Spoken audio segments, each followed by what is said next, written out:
बिस्मिल्लाहिर्रहमानिर्रहीम। अस्सलाम वालेकुम नाज़रीन। बच्चों के लिए मुफीद घरेलू टोटके। जिन बच्चों के सीने में बलगम या जाला आता हो, इसके लिए सुहागा लेकर कूटकर पानी में पकाकर 2 से 3 चम्मच बच्चे को दें, फ़ौरन सीना साफ हो जाता है। ऐसे बच्चे जो ठीक तरह से बोलते ना हो, इनके लिए 3 आजमूदा टोटके।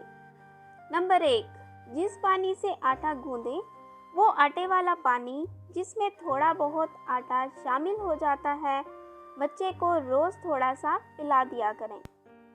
नंबर 2, ऐसे बच्चे को अनार खिलाएं।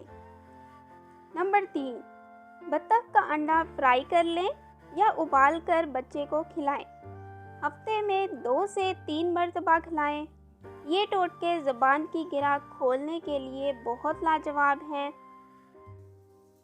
जो बच्चे खाना नहीं खाते, इनके लिए ये टोटका बहुत लाजवाब है। मिश्री 1 चाय का चम्मच लेकर 1 कप पानी में उबाल लें और बच्चे को पिला दें। इंशाल्लाह वो खाना पीना शुरू कर देगा।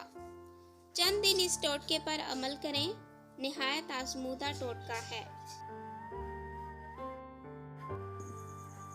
बच्चों को जब मोशन लगते हैं तो बहुत ज़्यादा रैशेस हो जाते हैं। इसके लिए थोड़ा सा सरसों का तेल लें। इसमें कोई भी टाल्कम पाउडर जो हम लगाते हैं वो इतने ही तेल में मिलाकर पेस्ट बना लें और बार बार बच्चे को लगाएं, तो रैशेस से इंशाल्लाह आराम मिल जाएगा। दांत निकालते बच्चों के मसूड़ों पर अगर नीम गरम देसी घी लगा दिया जाए तो इससे इनके दांत जल्दी और बआसानी निकल आते हैं।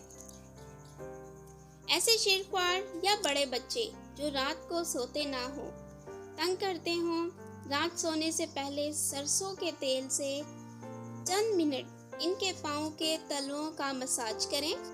इससे इन्हें बहुत सुकून और आराम मिलेगा और वो गहरी नींद सो जाएंगे। इस टोटके से बच्चे की सेहत लाजवाब, हाजमे का निज़ाम बेहतर और बच्चा फुर्तीला हो जाएगा। कमज़ोर बच्चों को रोज़ाना 1 चम्मच शहद दूध में मिलाकर देने से बच्चों में दुबलापन ख़त्म हो जाता है और बच्चे मोटे हो जाते हैं।